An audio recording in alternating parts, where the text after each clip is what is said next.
Hello, and welcome to Variety is a Slice of Life, an Otaku Media podcast. As always, I am Anthony, and joining me today is the lovely Zach. Hello. And the wonderful Jarrett. Salutations, Internet. We are a bi-monthly podcast talking about games, anime, and a whole bunch of stuff. Today, we are going to be talking about the Amazon original show. Well, not really Amazon original, but the Amazon show, Invincible. It is... You have to ride on that trend, boys. Yeah, we are. Not really anime, but more of a nerd culture thing, which I'm definitely okay with. Right. But we all enjoyed it quite a bit, and trends. So yeah, we're gonna be talking about it. So if this is your first time joining us, welcome. Invincible's a really good show. I was surprised. I'm normally not huge into like DC/MCU knockoffs, but they definitely are their own thing, but definitely paying tribute to the fact that they're a parody of this in a way. Mm-hmm. Which, I mean, to be fair, does kind of sound like Image Comics in of itself. Especially if they're just, ripping on superheroes.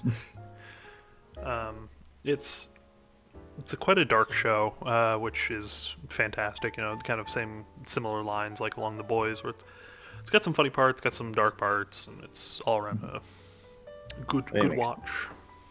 It makes sense. It was created by the same guy who made The Walking Dead, so makes sense. We join our young hero Mark. I don't know Grayson. I forget. Yep. Yeah, he has the same name as one of Batman's. Yeah, totally doesn't look like Robin. Dick Grayson at all. Not at all. Not one bit. And he is just young lad. Discovers that he has superpowers, just like his father, who is omni-man, who is just a Superman knockoff. But they very quickly make him his own character and make him very interesting. And it's just about him kind of discovering his powers and trying to do what's right in the world. That being Mark, not so Mark, much Omni-Man. not Omni-Man. God, no. No. Yeah, a lot goes down in that first episode, which can I just point out that I like with the episodes that for Amazon, they're 45, 47 minutes.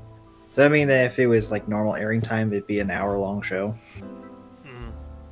per episode, roughly. I just like there's something about that for an animated show just to be what would be in on actual TV, be an hour long. It's just interesting. I was always satisfied with the amount of content that we got. Like I was never like, I always wanted more, but I was never like, they cut that too short. I always feel like every episode told what it needed to, and I really liked it. Yeah, no episode ever felt like it ended early, because every episode is essentially the length of 2 episodes from like anything else. So like every episode feel like kind of forget about that you're just watching a show because you're just watching it for so long. And they do my favorite thing where they show don't tell.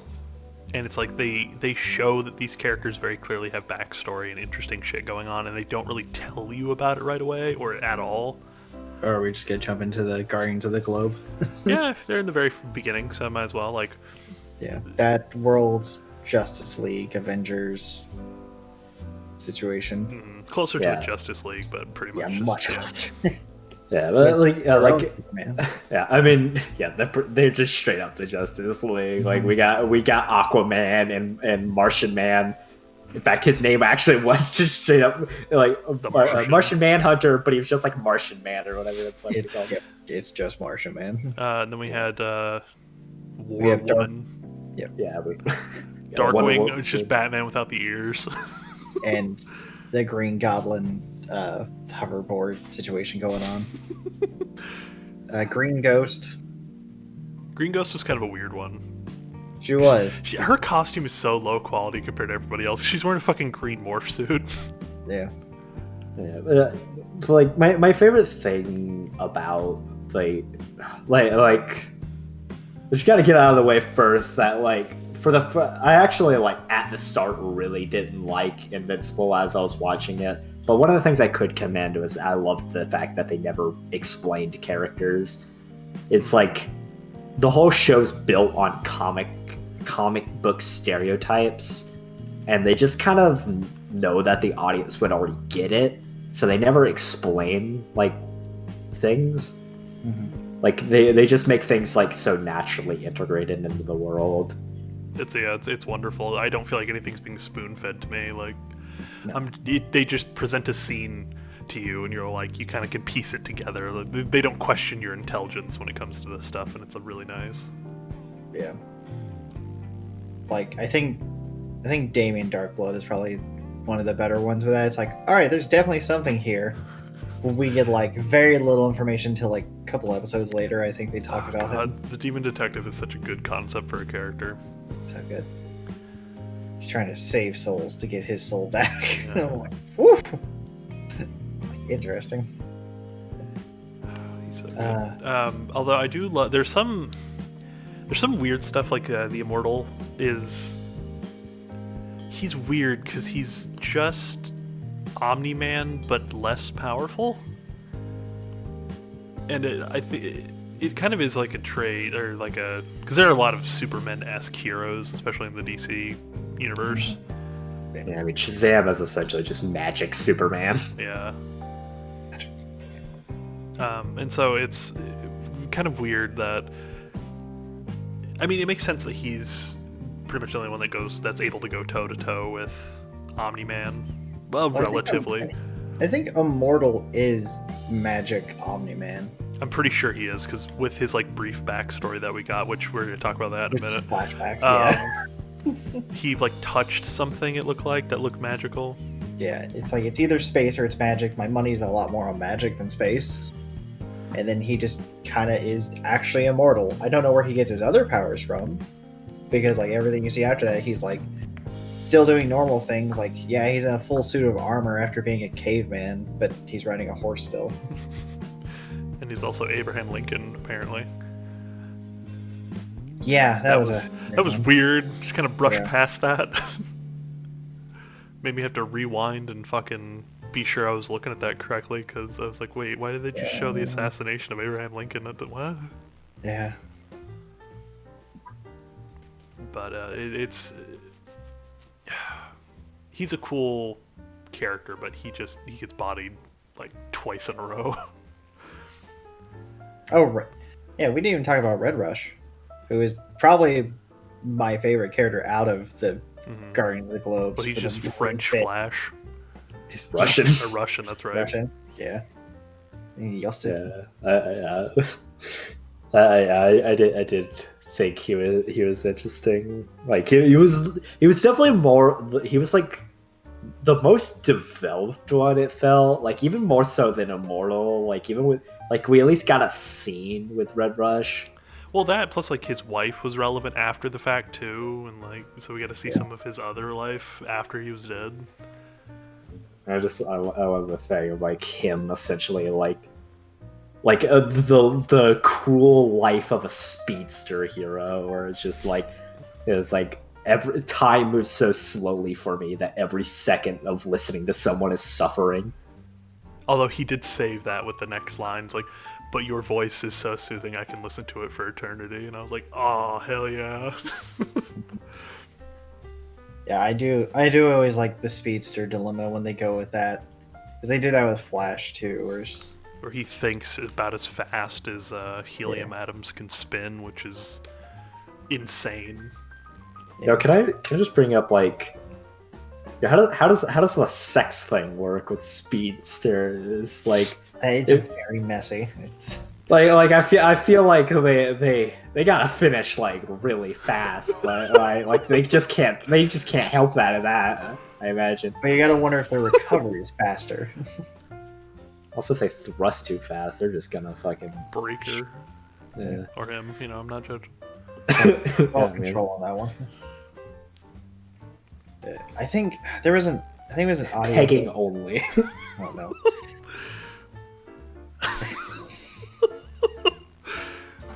Sorry, you were saying, Jarrett? Sorry, that broke me for a moment. But I think there was a graphic audio book that was about the Flash, and they described, I think, probably one of the best like literary, or in this case audio descriptions of how the Flash's stuff worked. They described a scene that only took like a matter of seconds, but they strung it so long because it was going off of his thought process while he was, going fast and doing all this stuff. So it's just like, yeah, this thing that took like a second, but it's just going over the whole stretch of what time would be for us. It was just insane. I'm like, all right, then. So he's thinking like literal, like just miles and miles and miles ahead of us. Just incredibly fast. I'm like, all right, then. So, semi-elephant in the room. Omni-Man kills the defenders of the globe. Guardians of the Globe. Guardians of the Globe. In like the very first episode, that's how the first episode ends. Yep. And I love how he targets the Immortal first. Like he knows that he's going to probably give him the most trouble.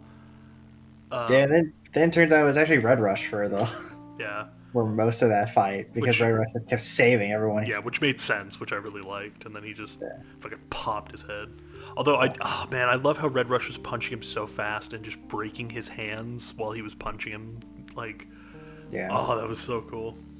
He's punching so fast that he was tearing away his suit with the friction burns.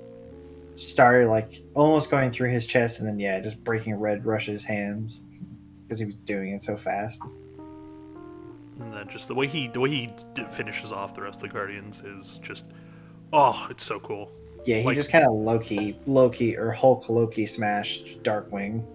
He just fucking twists War Woman's head around, and she just kind of falls over after throwing up blood. I was like, oh my god. Literally cuts Immortal's head off with a hand. I think he bashes in what's his face? Aquarius. With War Woman's mallet hammer thing. I don't. Yep. Yeah, it was a mace. Thing just stabs Green Ghost with his hand through the face. Yeah. And then he grabs the Martian. No, Batman. Oh, Darkwing. He grabs Darkwing and just slams him around like Loki and the Avengers. What did he do to Martian Man? Did he just rip him in? Yeah, he just like tore off. It was a very anticlimactic one. He just kind of tore off the thing and he died instantly. He tore out like his heart or something. Yeah. I thought that one was a bit weird. Like, why didn't he just like go around the back? Yeah. Like he kind of like Martian Man very clearly left like his weak spot as visible as possible. So it's okay. So it's kind of weird. So in the comics, Omni-Man barely takes any damage in this fight. Like he just flies away after this. But in the show, he passes out and he's pretty much out of commission for like 3 episodes.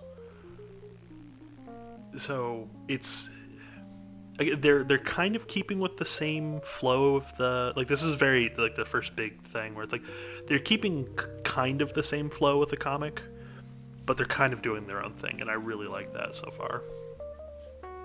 I'm not gonna say that it makes more sense, but visually it's a nice plot thing for the rest of the show. It develops. Well, it makes Omni-Man... Well, so in the comics, he's a lot more of a invincible threat, it appears. Like, he's a lot scarier. Mm-hmm. Like, don't get me wrong, he's still scary, but it's kind of apparent that in the show he can be taken down under the correct circumstances. Yeah. It just takes a hell of a lot to do it. Yeah. Then we have our boy Cecil, who I just straight up thought he had teleportation powers for a while.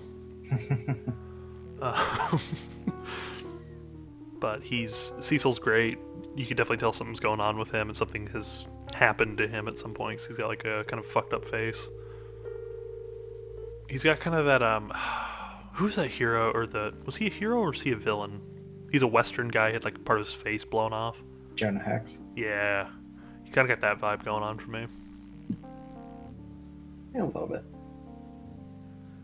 Uh, small side note. Us three are pretty heavily into comic books for no real reason. Like, I'm not a huge comic fan, but I'm really into comic books, like, randomly.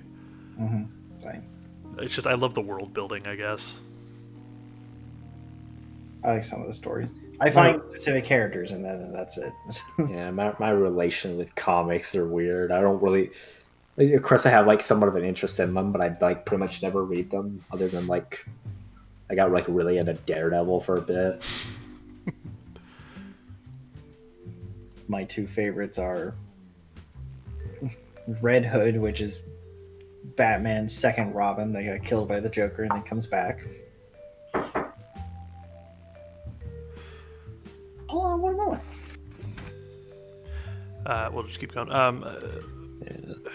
I really. So they were saying that. Okay, so at this point in where we are now, they've been confirmed for season 2 and 3, and then the writer for the show was saying that we have enough content to go up to season 10. And so I'm really hoping that they get to that far, because like, yeah, the comics get weird, but I'm hoping that they can make it or fold it in a way that it makes a lot more sense. Because I've read a good chunk of the comics, and they're really weird, but they're not terrible. I don't want it to go on for that long. Like I think I'll circle back to hating Invincible again if it goes on for that long. I don't. Yeah, I don't think they're gonna have enough unless because like I said, I skimmed like the wiki and stuff, just like saw things about the comic, and I was like, I really feel like if the show starts to lean into that too much, I'm just gonna fucking hate it. It definitely goes in a weird direction, and a lot of the transitions feel a bit stilted and awkward. So I'm not going to spoil anything for anybody that hasn't read the comic, but I recommend it. It's a fairly short read. It's only 50 books. You can do it in a couple days. That sounds like fun. But like, yeah, like I don't want 10. I don't want 10 seasons. I'm not even sure if I could handle 5. Like, like I said, it was a hard turnaround. I honestly hated the first 6 episodes. Like, if it wasn't like episode, I loved episode 7 and 8. That's what made me actually like it. But the first 6 episodes just absolutely sucked. Like it was. I liked Mark, and that was it. Like everything else that wasn't Mark sucked. I hated it all. Like obviously, I liked some of the characters. Like yeah, I loved Damien Darkblood, but then but I hated his. I liked him as a character. I hated his story though. Like I hated the investigation. I hated like because I hate. I'm not like super into intrigue plots. Like I guess I'm fine with it if it's in a video game, but like in a serialized TV show, I don't like an intrigue plot. I don't like ask a question and we'll get the answer later. And what made me even more mad is that they did it like 5 or 6 times, like before they even answered the first one. It was like, oh, why did Omni-Man kill the heroes? Why did what's with Robot? Like every time they asked, before they answered a question that they asked, they would ask another one, and it just started to grate on me. I was hating the show more and more. And this was weird, is the comic isn't like that per se, because the comic is more paced out. Because Robot doesn't have his body until after Omni-Man leaves, and we don't even really get that. Like we get some weird intrigues, like why is Robot the way he is, but it's never really brought up. I don't know. It's hard to say. They're definitely rearranging the order of some plot stuff, and it's going to be confusing later on if they don't change some bits. So I wonder if they're just setting up future plot, or if they're just straight up trying to help themselves come up with a slightly better writing thing later on. But I can see what you mean by we don't get some answers to these questions, or we get some weird. It's just more like the stuff hey, come watch the next episode, maybe you'll find out. Mm-hmm. Yeah, I was getting more I was getting more and more irritated as the episodes went on, because it was just it was just annoying the crap out of me. and like the only thing that was keeping me there was really just the Mark plot. Cause like any like, cause, like Mark wasn't even like involved in the story. It was like this like crazy like super dark plot, and then just Mark doing his own thing. Like Mark's stuff was like interesting, and the other stuff was just really dumb. I mean, intrigue, I always feel, loses a lot of it when the audience knows the answers. Like, granted, yeah, we didn't quite fully know what his reasons were, but, like, we knew they killed him, which is, like, the big thing that goes up until, what, episode 7? Pretty... 6, 7? 6, yeah. Yeah. I think it's like the end of 6. So... the writers have kind of developed a problem, and I don't know how they're going to fix it. So you remember on the campus when they get attacked by like the weird metal people, and then Mark seemingly disappears, and then Invincible shows up? Yeah. At that point in the comics, Amber doesn't know. And she doesn't find out until like much later. And so her being mad at Mark for abandoning them makes sense. Like, it makes sense that she's like, yeah, you just fucking left, and then Invincible showed up and saved my ass, not you. But in the show, she's just mad that Mark disappeared and Invincible showed up, even though she knows that they're both the same person. Yeah, I'm pretty sure everybody agreed that was kind of a bullshit thing. I was like, it's it's like that was just simply bad writing. Like, it was understandable for her to be mad until they reveal that she already knew. Yeah, then it's like, no, you have no reason to be mad at Mark. You're go fuck yourself. Yeah. Like, literally no reason to be mad. Like, you should have known why he quote unquote abandoned you. He would literally saved your life if he didn't do what he just did. Yeah. And so she's immediately been written off as a horrible character for everybody. I don't know a single person that likes Amber. Which is a shame, because she's not that bad in the comics. I'm gonna keep saying that because like I liked a lot of the stuff they did in the comics, but she's just... I don't know. I just feel like they can redeem her. Like, I don't hate Amber. Like, I really liked Amber. I still really like Amber. I really like Amber. That part, that was just really bad writing, and it's kind of like more fine now, because like the last episode ended with like we essentially got a friend group now, because now that like Amber, Adam, like Eve, and the Mark and what's his face, William. Yeah, William. It was like they're kind of maybe gonna be a friend group or something, but like, so like I feel like Amber's gonna fit more into the group. I'm gonna be annoyed if they try and shoehorn a Mark Eve relationship in, because that's they really don't get any chemistry. Eve kind of has a crush on Mark, but Mark just does not seem interested whatsoever, and I would appreciate if they just kind of kept it that way. Yeah, I was like, I really don't want that. Like, I don't know. I honestly, I fear for this show. Like, I fear that this show is gonna like kind of be like, Omni-Man was the glue, and if Omni-Man's gone, I feel like this show's gonna like fall apart. He comes back. I don't know how long until he comes back, but he will come back. Yeah, I know that, but I mean, like, I'm just hoping that the show does its own thing, because I read the things in the comics. I'm like, okay, I'm just not interested. I was like, the show. I hope to God the show does its own thing, because if the show tries to follow the comics, I think it's gonna be like, ugh. I think that there's a good chance that they will do that, because if we look at the other thing that Amazon's done and The Boys, they changed a great deal, and that still turned out good, and it's still turning out good. Oh yeah, the Boys show is better than the comics by far. And it's there's a good chance. Pretty much the same team working on both as well. Because I gotta look into this, but I'm pretty sure Seth Rogen is involved in producing both.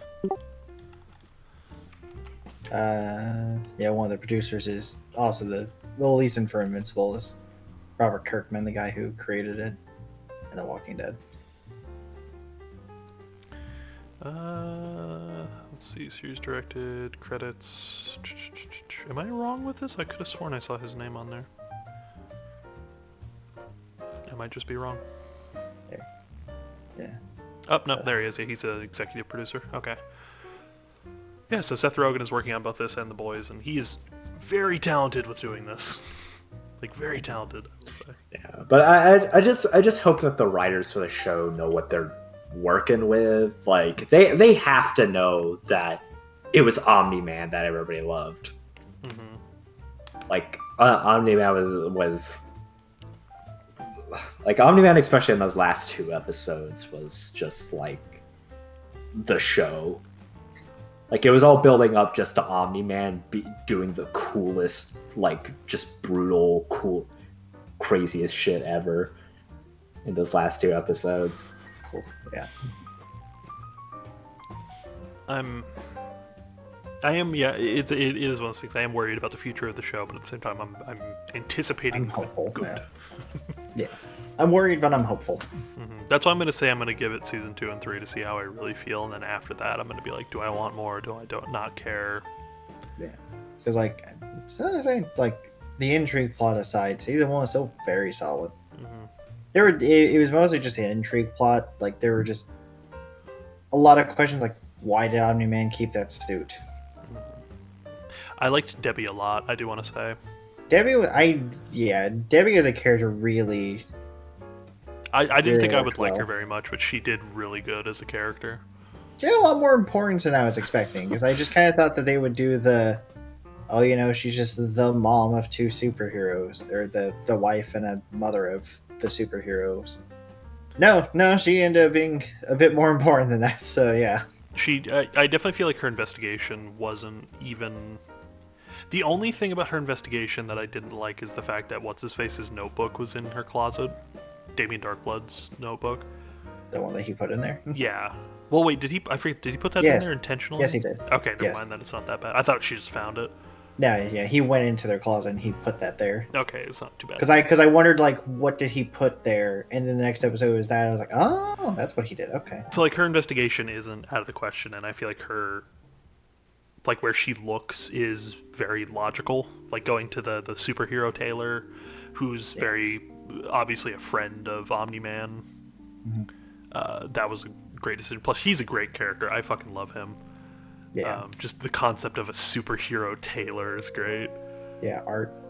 Is it Art? Yeah, I think it's Art. Yeah. I just found it really kind of weird that, like, it was so easy. Like, it was so easy for him to, like, kind of figure that out, where he was just like, yeah, I got this thing. It'll be like, I could just do all this, but Damien Darkblood, like, couldn't figure that out. I feel like Damien Darkblood essentially just, like, is wherever he needs to be. Like, I felt like he could have very easily just touched the costume, and then, like, it was like, oh, hey, this is freaking Red Riot's blood all over the chest of this suit. Well, that's the thing. He never got to the suit, or he never found the suit. I think. No. Yeah, I was saying it would be so easy. I feel like it would have been so easy for Damien Darkblood to, like, do it, because he could just he's usually just always where he wants to be, and he seems indestructible to a capacity. Like, Omni-Man never tries to kill him. I would say there's that, and we just never saw him fight. The most we saw was, like, him detectiving and then him getting sent back to hell. Yeah, he could pretty much teleport, it seems, as well, so he... I did like the I don't know what you call it. Danny Phantom Breath. Yeah. I did like that with everything. Just that's how they know that he's there. Because I started looking out for that and just like, is he going to show up here? There was one time he didn't show up. I was like, oh, interesting. But they did that. I was like, oh.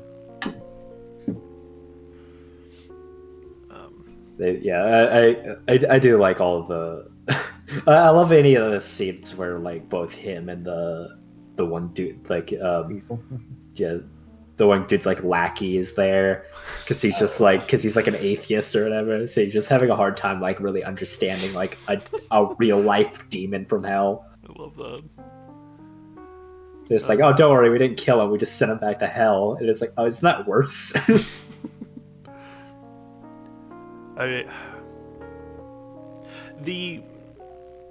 I mean, this has always been a problem too, is that there are certain things that when you knock down a character as high as like Omni-Man or Superman, like the thing that knocks them down is always, it always feels underpowered. Like the weird monster that they fight, or that he fights twice, like the Cthulhu monster.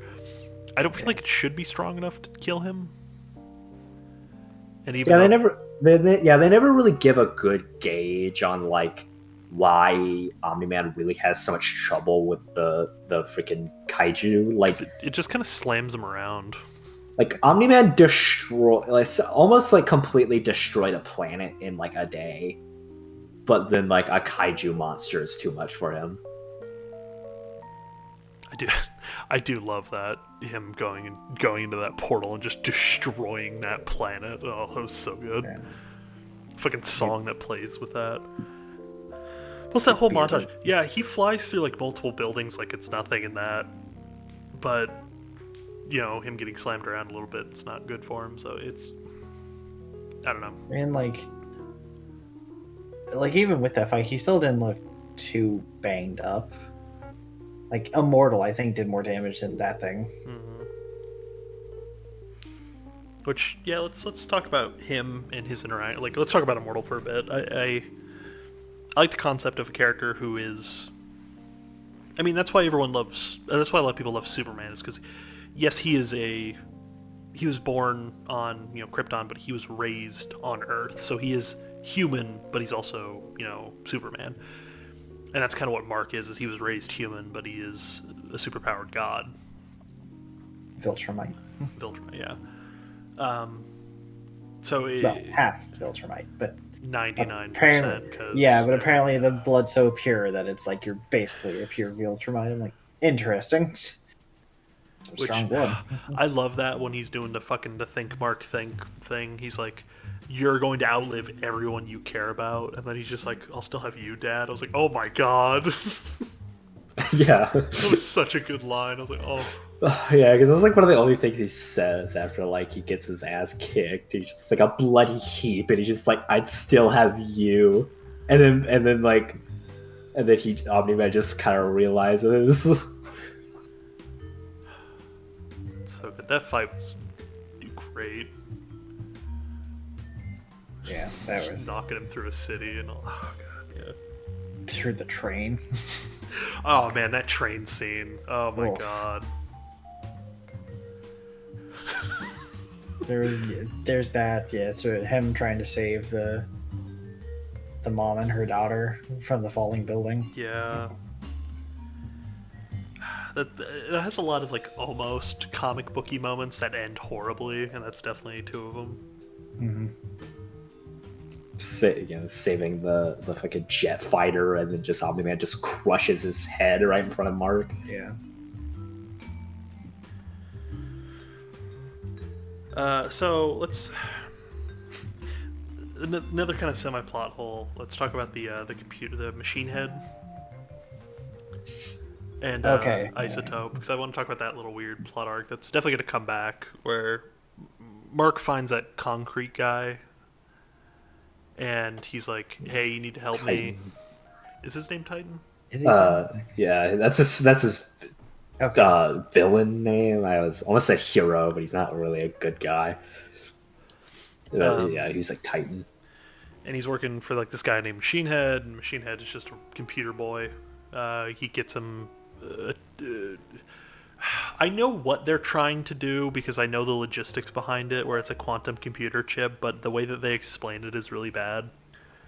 Where it's just it allows him to predict probabilities, but like on a quantum level, which is not out of the question for technology, but just it's really badly explained. And they give it to him, and now he's like stupid smart, but he fucks up and gets outsmarted. Yeah, I binge watched it all in one night, and I like that was just one thing I couldn't hold on to.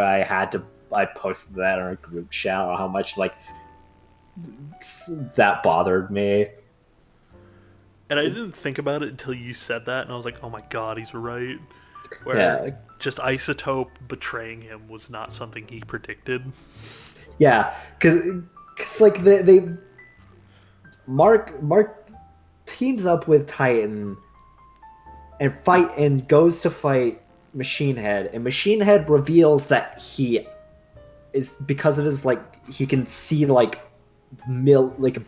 infinite possibilities because he has a quantum computer for a brain. Like he even like drops like quantum whatever, like he talks about it, like he explains why he was able to predict the incredibly unlikely scenario that a random up and coming superhero would team up with this random dude. He somehow predicts that, but he's like he predicts that and is able to prepare for it by getting all these like random villains, but he's not able to predict that his right hand man would betray him. Which seems like a incredibly more likely scenario. Yeah. Significantly. Especially, like, considering he knows that dude's powers. Yeah, but then, like, that's not only what, like, bothered me. What also bothered me was, if Isotope was going to betray him anyway...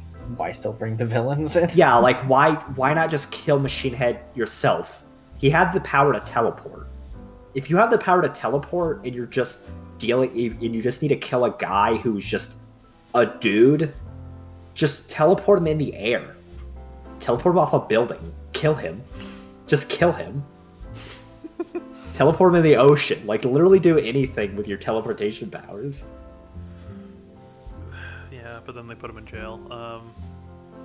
I don't even think they take the chip out of his head, which is weird. No, they took. Yeah, they took it out. Oh, did they? Yeah, I think it was it Cecil or whatever? Yeah. Like, so someone took the chip and it was like he knew about the chip. Because they did the Men in Black, flashed him with a thing, and then his head popped open like a toaster. Oh, yeah, that's right. I do have to say that I did like Machine Head's voice. Yeah, I was going to say, I love his filter, even though I know exactly what they used.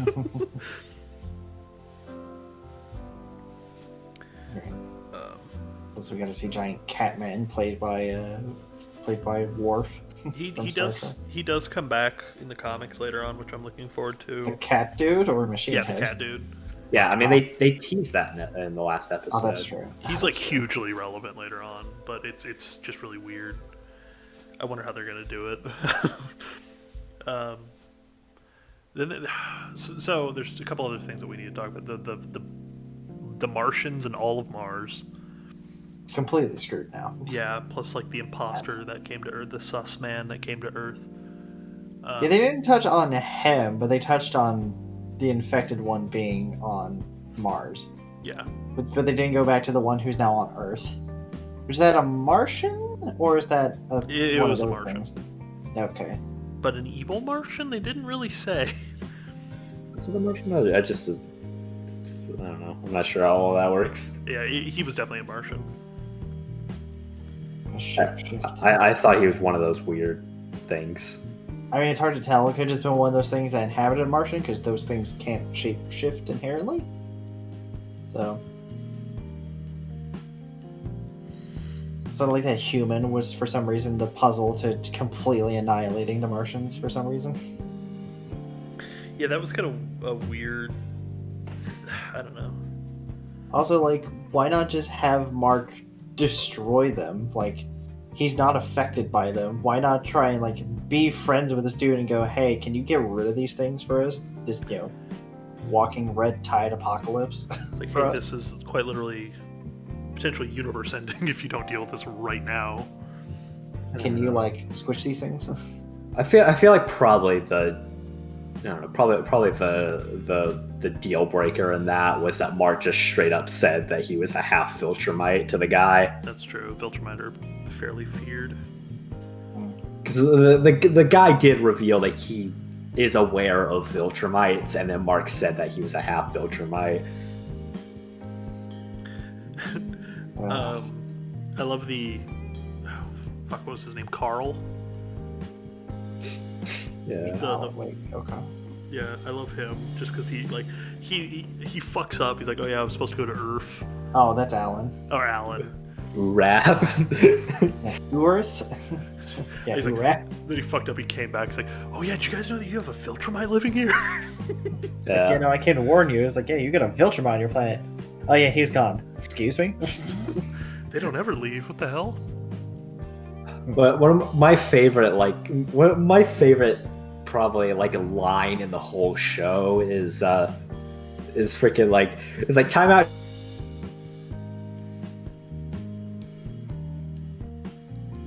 Why do I get a timeout? First time. Just Mark's utter confusion of this guy who he thought was trying to destroy Earth, just like following like playground rules is like hilarious. Curious because they made it sound like Omni-Man fought him before.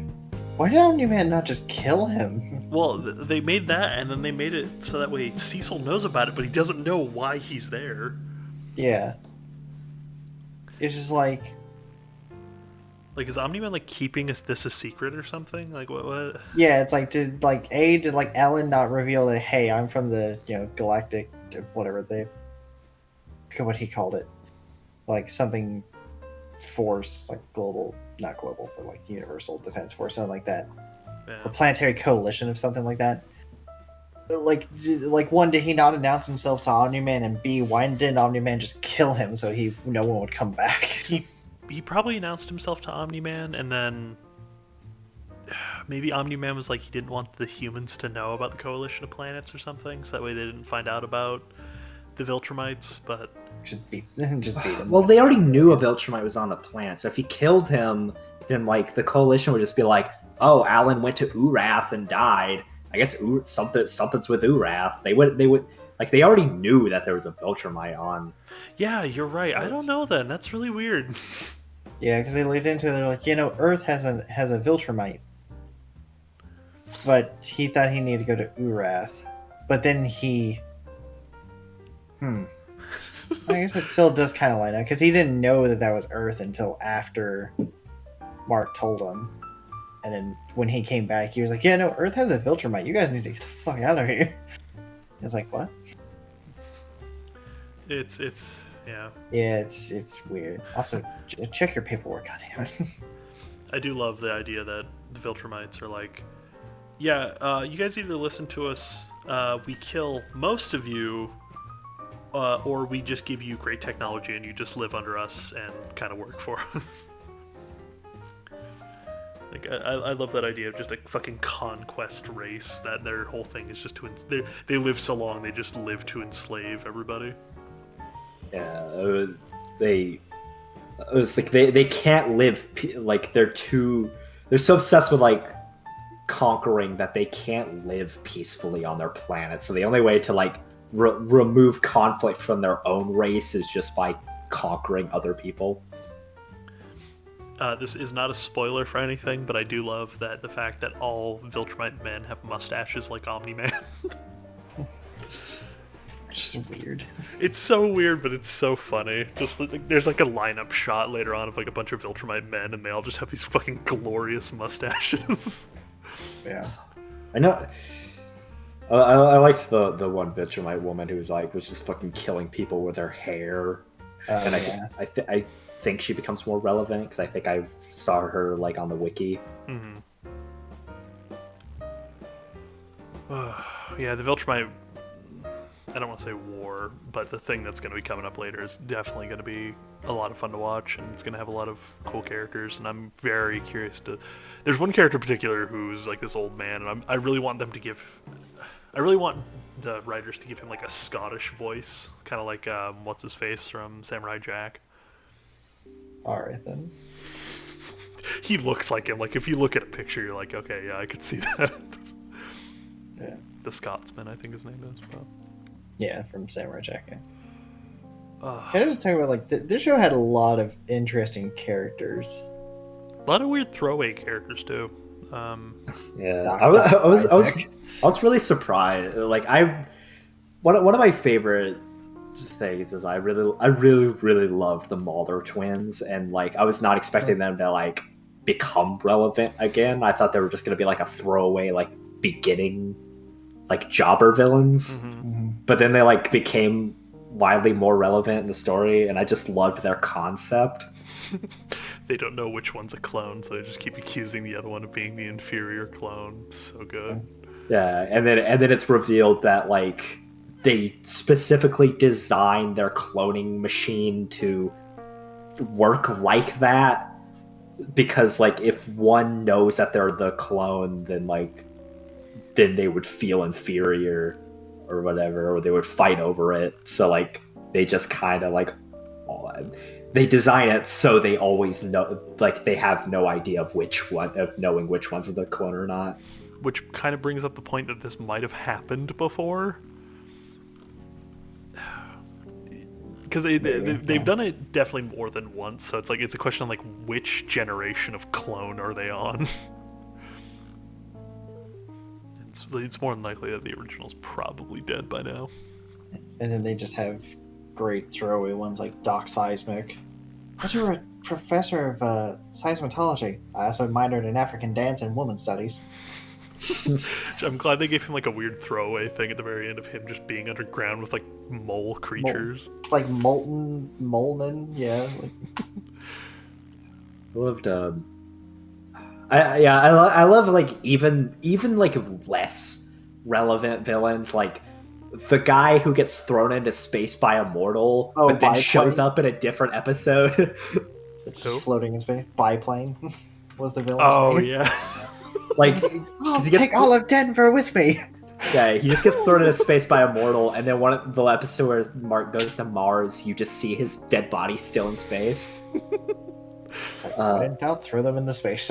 And then the first guy that I was supposed to say the first guy Mark fights, but no, first guy Mark fights is Titan, but like the first guy Mark fights in costume. Yeah, Kill Cannon. Yeah, and then like he shows up later, and he just like he's specifically targeting Mark now. He just kind of wanted his revenge. It's like, I'll beat you this time, immortal. I hope that they continue doing this with like later characters too. They just keep bringing them back for little, even if it's like little throwaway fights. It's still great. Yeah, and then there's like, like the weird, almost kind of like. Because there's a character who's like vaguely kind of referenced as a throwaway line, shows up like later as a small little thing, and then appears at the very end to show that he's going to be more of a relevant threat, and that's the Chinese dragon guy. Yeah, that was weird. Because in one of the early episodes, like I think it's like Mark's mom or something, specifically says that something about a Chinese dragon, about Omni-Man fighting a Chinese dragon. Oh, that's when they go to Italy or wherever. No, that's later. Oh, that's later? Yeah, they bring it up in the very beginning. Yeah, like really early on, they mention Omni-Man fighting a Chinese dragon. Then they go on the date, and he fights the Chinese dragon because the Chinese dragon shows up. And then in the last episode, the Chinese dragon's now working for Titan. No, I think he's fighting him because I think Titan, the gang that Titan was fighting in his episode, I think that was the Chinese dragon's gang. I feel like the Chinese dragon is actually like some kind of leader, like a Yakuza leader kind of thing. And I think that was his gang because I can't remember what the name was that Titan said, but it sounded like it could very easily be that. It'd be the name for the dragon. Yeah, but I mean, whether he's working for him or like now as a rivalry, it still doesn't really change that. Like, oh yeah, he'll be there. But like that he started as a throwaway line, made a small little appearance, and then revealed that he's probably going to be more prevalent. Unlike Fight Force. I wish they made that joke more. Like, I wish they kept the Fight Force joke going. But like I loved that. I especially liked that they never showed them. Yeah. It's like that one character from BoJack, that BoJack Horseman, where there's just like Mr. Peanut Butter's like weird friend that he keeps just talking about, but that you never see. Yeah, it's like, you're not allowed around children. Like, just a character they keep referring to, but like you never get to see. That's pretty much what Fight Force was. It's just they keep talking about how much they hate Fight Force. but we never get to see them. Yeah.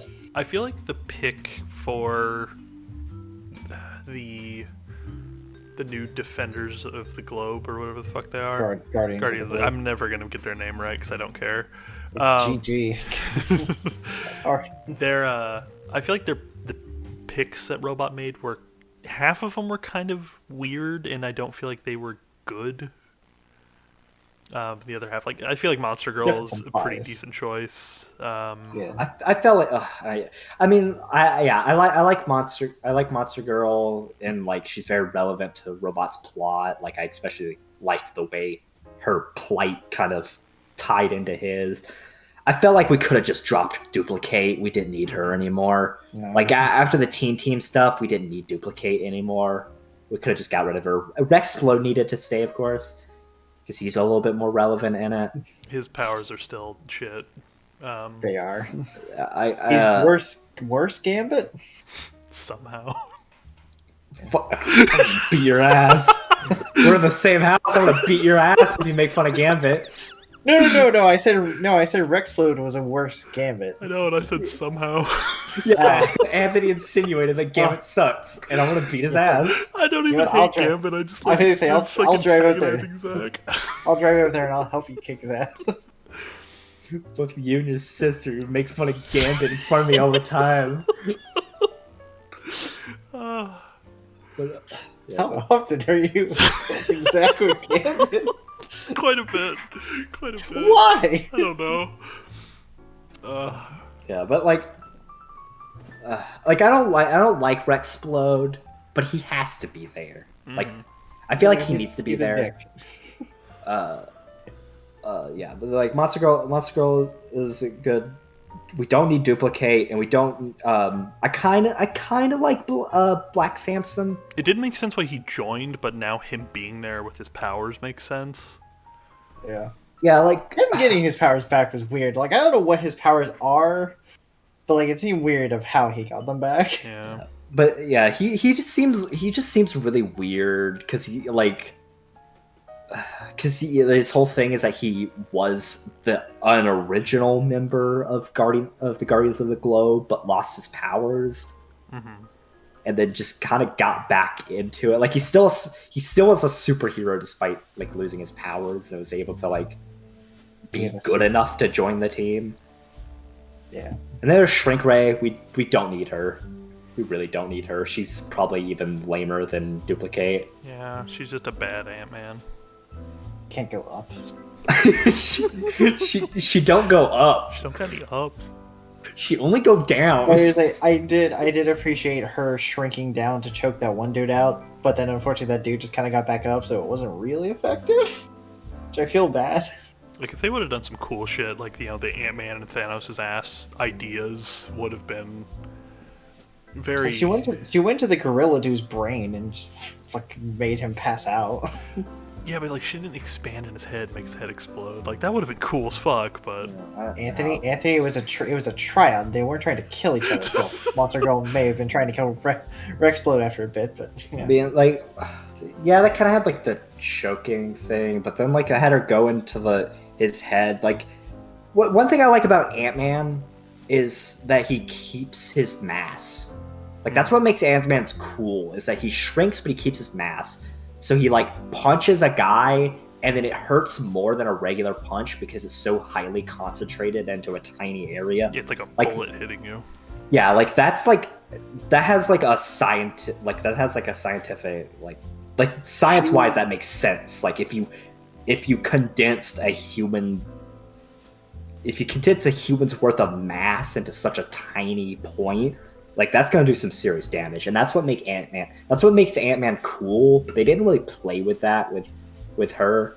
No, I don't think she got the proportional strength. I think she just has the ability to shrink. Yeah, and then, well, I guess Adam Eve's not really part of that group. Never mind. Her as a character, she's incredibly strong. If they go with what she can do and like they really play with it, she's unstoppable. Like, all I need to know now is if her molecular-based powers can affect organic matter, because if it can, well, it can affect trees. Yeah, it can. I guess more living matter. I don't. I think it's probably going to be like another Nico Robin thing where like the writer has created such a powerful character that they don't want to play with because it's going to end really cool but really one-sided. Because like at first I thought, oh okay, she's just green, like she's a version of Green Lantern. Okay, I can get behind that. And then when she just starts messing with stuff in her house, I'm like, oh, and she just says, I control things on a molecular level. I'm like, oh. Yeah, the moment she said that, I was like, stronger. Oh my god.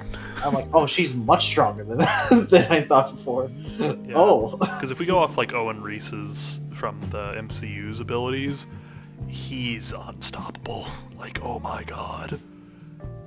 He's the molecule man. He can just create anything and everything out of material, which she kind of does when she makes her weird bungalow house.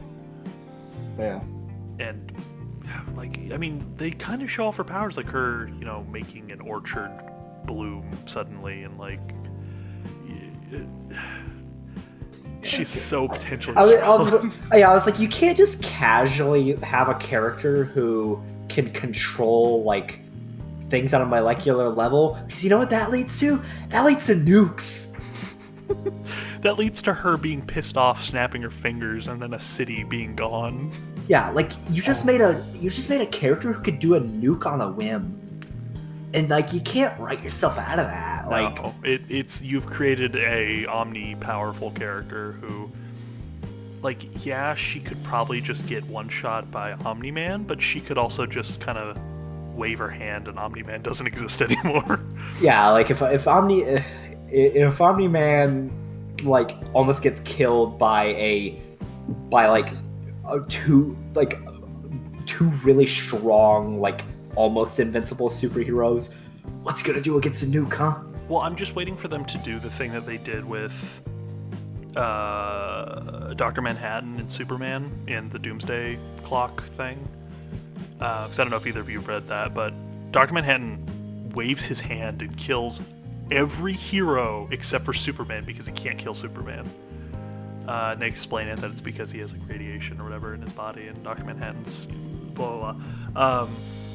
So I'm waiting for that to be relevant to some capacity.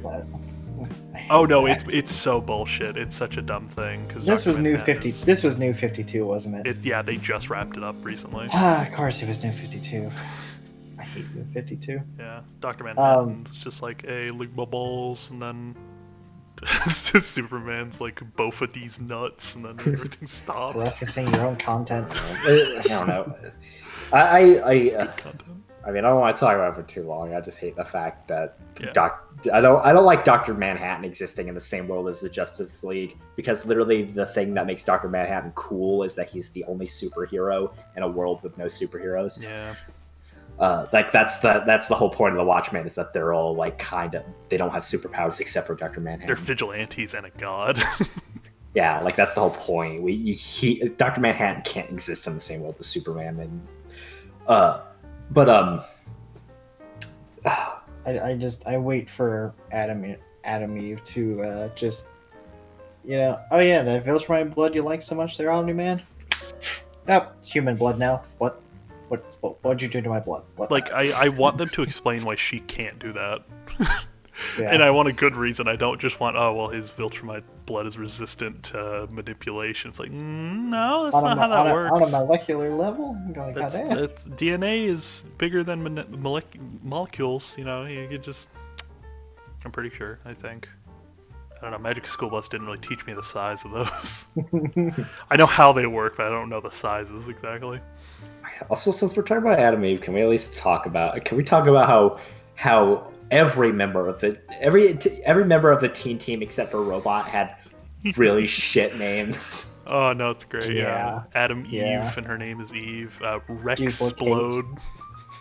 Yeah, and Duplicate. Yeah, like why do they all have pun names? And the best part is they were just like casual. Like none of them had masks or anything aside from Rex to like really hide their face. Yeah, that world thrives off of what Eve said. It's like if you're not looking for a superhero, if you don't expect to see one, you're not going to see one. I feel like that's just an actual magical force in that world. I Because feel like Invincible ripped off my idea that I came up with in our superhero game. What of just like us being totally normal and just, oh yeah, you're fucking. So we have a masks game that Zach runs, and we're pretty much Teen Titans, and it's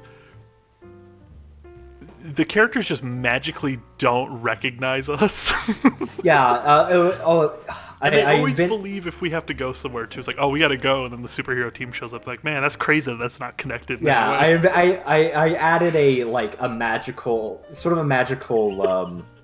like reasoning behind why people can't figure out that the superheroes and the students are like the same people by calling it the coincidence effect, where like everybody just thinks that it's a coincidence, but like if something so deadly, like so obviously gave it away, they would figure it out. And then like Invincible almost did that with like the fact that like no one recognizes Omni-Man as just like this book author guy, which I love that he's like a travel he's like a travel book like author. Is that what his thing is? Okay, Yeah. that explains the book then. Okay. Yeah, they don't talk about it very often, but they kind of throw a couple lines that like insinuate like that's his job on the records, is that he's like he writes like travel books. But like no one recognizes Kate, and even like even the last episode she reveals that I said Kate, I meant Eve. She reveals she's Adam and Eve. Appropriate that you yeah. And then like they somehow think that she's duplicate, and like it makes absolutely no sense, but it's like it's still kind of funny. Yeah.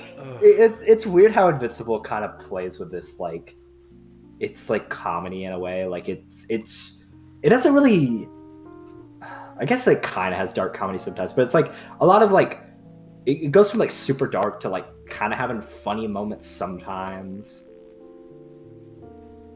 Yeah. We went from the Omni-Man fight to a joke like that. Yeah, I forgot about the duplicate joke. I was like, oh.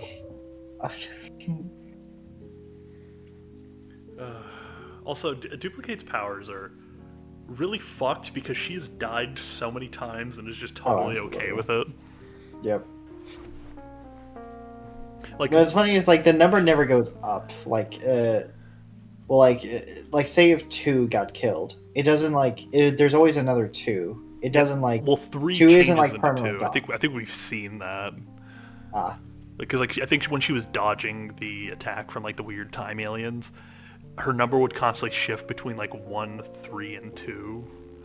Yeah, I think the highest got to is like 5. I think she's had like 5 out at one time. Yeah. And they all share the exact same consciousness, which is kind of weird. The whole thing is kind of weird. Like one thing I find, one thing that I'm not gonna say it bothered me like a whole lot. Like I get it, but like I just find it kind of weird that like when they're fighting the aliens, like Duplicate's just like constantly making clones, and they're just getting like instantly killed in one shot. But then Rexplode is just running in a straight line and doesn't get hit a single time. Like, if one shot hit Rexplode, he would be dead. Just hands down. But then, like, Duplicate's getting hit by, like... Duplicate's actually dodging, and she's getting hit by, like, every shot. Like, they literally invented her power just so she could die a million times. Yeah. Yeah. Which is another weird thing. It's like, why... You could do the... I hate referencing this, but you could do the Ben 10 thing where you just keep one body somewhere else. So that even like if the body on site dies, you're still alive, you're just somewhere else now. Is that a thing in Ben 10? Yeah, when he has his it's the weird alien that can clone, I think it's Echo, where he can clone himself and like make Echo things. He can turn back into Ben when he's in that form. And whatever Ben is the last one standing is the Ben Prime. And they do a thing where like Ben does that, and he's in a trunk of a car, but he's also going to a location, and the Ben that going to the location ends up getting murdered, and then it's revealed later that like he's still. It's a weird thing. Ben 10 got much darker than I remember. It was the Ben 10 Alien Force. I That forget was the one where he's grown-up- older. Yeah, the grown-up one. Still. Yeah, still Definitely way not grown-up, darker but than I was older. expecting. But No, I don't know why I just got reminded of it, but like my I was like thinking of a character who's just like has a power that exists purely for them to just get fucked up all the time and still survive. It just reminds me of Genos from One Punch Man, where his power only really exists like his existence as a cyborg. I feel like narratively only exists so he can get hurt really bad and still survive. I mean, it's New Worf effect. That's all it is. Like, man, how do we get the point across that this villain is incredibly strong and dangerous? Yeah, but we don't want to kill any of the but we main don't want to kill characters. anyone. Yeah. So we just need a character who can just die or get like beat up really hard and still survive. Robots, clones, the usual suspects. mhm. Dude who's unkillable gets knocked out for like 10 minutes. And those I feel like when it came to villain of the aliens, the aliens invading, they're like, it kind of bothered me that they didn't think about taking out the tanks first. I feel like they got like 2 or 3 tanks. Just go for the tanks first. Don't worry about the ground troops. Take out the big ass tanks first. Because those arguably did the most damage. I did like that their time goes faster than us. It's like, it's only been 3 days. Yeah, it's been like 3 decades for them, probably. That's my favorite thing. Is they just have so long to prep because it just doesn't matter. Yeah, for all of us, it's like, oh, okay. Yeah, it was kind of cool. I still didn't really understand it though. Like, why was that one guy still alive? I think it was like their technology allows them to stop aging at some point. Like they developed that specifically for this world. So he's still alive just because he's wearing that all the time. Yeah, but like he keeps like, I don't know, like it, like do they have like something that reverses age or something? Because it just doesn't really make any sense. Like that guy got like super old and they kept like going on. It just didn't. I don't know. It was just weird. It didn't really make any sense. I also didn't understand that he was the like leader until later. Yeah, because like the first shot you see, it's like, oh, He just looks like a soldier. Yeah, he just took a hunk of rebar and concrete to the eye. Okay, and he comes back. He's like, "Is he the general?" What?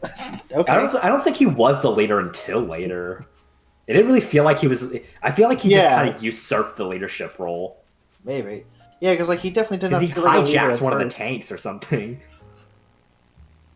Yeah, it could be that. I think he was just the most pissed, so he just kind of earned leadership among among the guys. Like he made it the most personal. So I love when Omni-Man destroyed the planet, and he just like he gets back, and you can tell that like obviously we don't know how much time passed because of Viltrumites like aging really slowly, but like we know time. We know like he definitely had like A years while. worth of time on that planet because he has like a big beard. Yeah. So like the planet's time affected Omni-Man in some way. Oh, that was so. I love the song playing. It's called "Oh Fuck" or "Aw Fuck." I love that. The music actually was pretty good in this. Yeah, music Like the- overall was really good. Really well made. Yeah. Some of the voice picks were really interesting. Because I've been wanting to talk about the VAs because, oh my god, the show has so many good VAs and just a lot of VAs in general. Yeah, like Justin Roiland playing that like random college student was really funny. Doug, yeah. Oh man. Like it was such a Justin Roiland character as well. The dude that played Cyborg voicing, Black Samson. yeah, Black Samson. Mark Hamill is Art, the costume designer. Oh my god, he is. Yep. Yeah, he's just doing his Mark Hamill voice, not his Joker voice. which is good. Mark Hamill has a good regular voice. He does have a great regular voice. The guy who played Worf was the giant cat man that basically eviscerated Mark. J.K. Simmons is Omni-Man. Which is a genius casting choice. Oh, it's so good. Like, I need pictures of Spider-Man Mark. Spider-Man Mark. Spider-Man. I love J.K. Simmons. Like, I So- mean, obviously going back to Spider-Man, like, literally name any better casting choice in the history of movies ever, other than J.K. Simmons as J. Jonah Jameson. Like, It's I perfect. can't. Like, it is literally the most perfect casting choice of all time. I don't think there has ever been or ever will be a better casting choice than that. There was one I'm trying to think of. Hugh Jackman as Wolverine was pretty damn good. That is pretty strong. And what's his face as Professor X is also really good. Oh, Yeah. Yeah, Patrick Stewart, yes. So it's all Marvel. It's all Marvel. Yeah, it's all Marvel, it's all superheroes. It's all live action X-Men. Yeah. Yeah, I didn't know until I looked at it because Amazon has the feature called X-Ray, so like whatever character's on the screen, it gives you their voice actors and whatnot, or tells you what song is playing. I didn't know that Debbie was voiced by Sandra Oh, who is famous actress for being on ER. She was like- okay. I thought I recognized her voice. Okay. Yeah, I was like, this voice seems familiar, but I can't quite place it because like I never like watch ER, but my parents do, and I was just like, that voice sounds familiar. And then I saw the name, and I'm like, that name seems even more familiar. And I found a picture, I'm like, oh, it's her. Oh yeah, I remember. I'm kind of like in the middle. I mean, I take breaks of it, and like I take long breaks from watching it, but then go back to it eventually. I've been watching Brooklyn Nine-Nine, and it's just so kind of like weird hearing Rex Splod's voice, because that voice actor plays a sort of reoccurring side character in Brooklyn Nine-Nine. I can't remember his name, but he's like this like super crazy, like mentally effed up like cop. And like it's the exact same like tone of voice as well. Like the voice isn't different at all. Like it's the exact same cadence and everything. Going through like the list of just voice actors, like it's just interesting to see the roles, like because like previous roles from people, because like J.K. Simmons has played Detective Gordon in a lot of DC stuff. Mhm. The guy who voices Titan was Prowler in Into the Spider-Verse. Ooh, yeah, he was. God damn, there's so many good voice actors in this that I always like. I'm like, oh yeah, you sound familiar. I don't remember what the fuck you're from though. Yeah, like there's so many. Like I there's a love, lot of Walking Dead people. I honestly didn't know until like I never going back to like a J.K. Simmons role. I never knew that J.K. Simmons voiced Cave Johnson in Portal until I like really heard the comparison between, at this point, the famous Invincible rant and the Lemon rant from Portal 2. It's the exact same like voice, like the exact same like tone of voice and like cadence and everything. Like you compare those two like rants and it's exactly the same. Everyone, all of the Guardians of the Globe are actors from The Walking Dead. Every single one of them.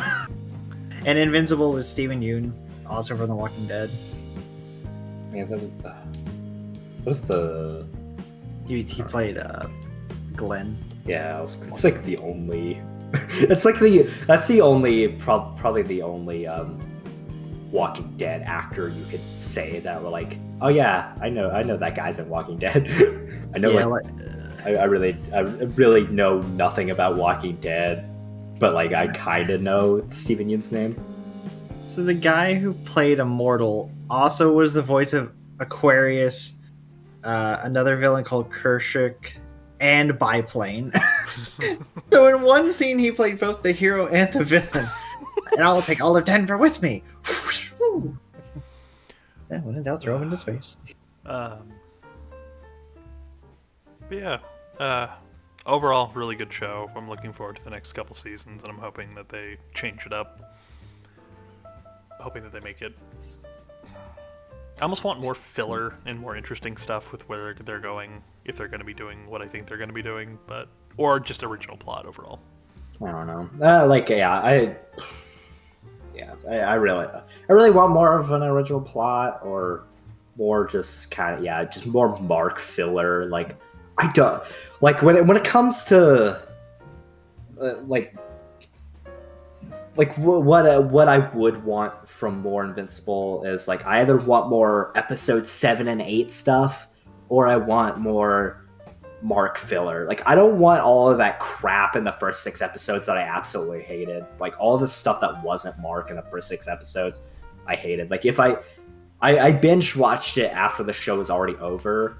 If I was watching it week to week, I probably wouldn't have even stayed around. Like it was, like honestly, like as the first episode almost made me want to stop watching it altogether.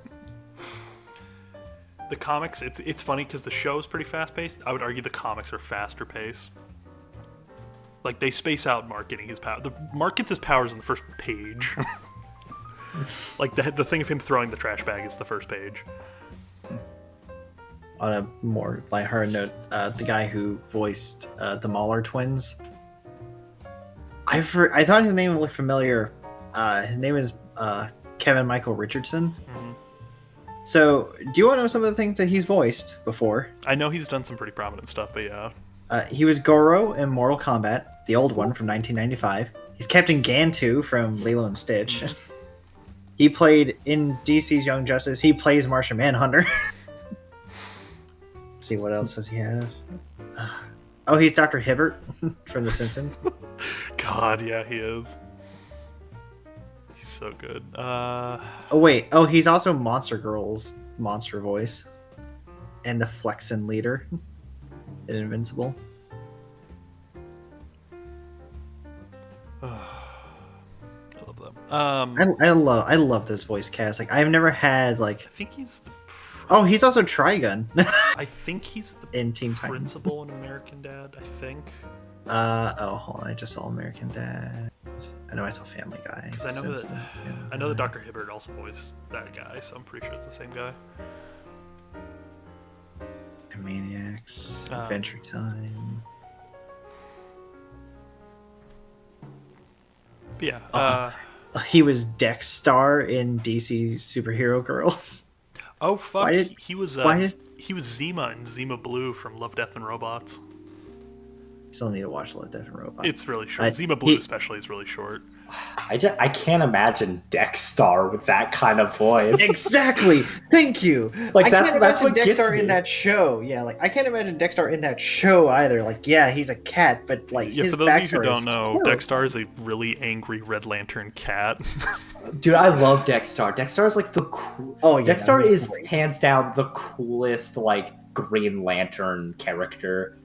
Like I can't think of a character who's like I mean Green besides like the actual quote unquote Green Lantern himself, like the main one. Like when it comes to like Green Lantern side characters, Dexstar is probably one of the coolest conceptually.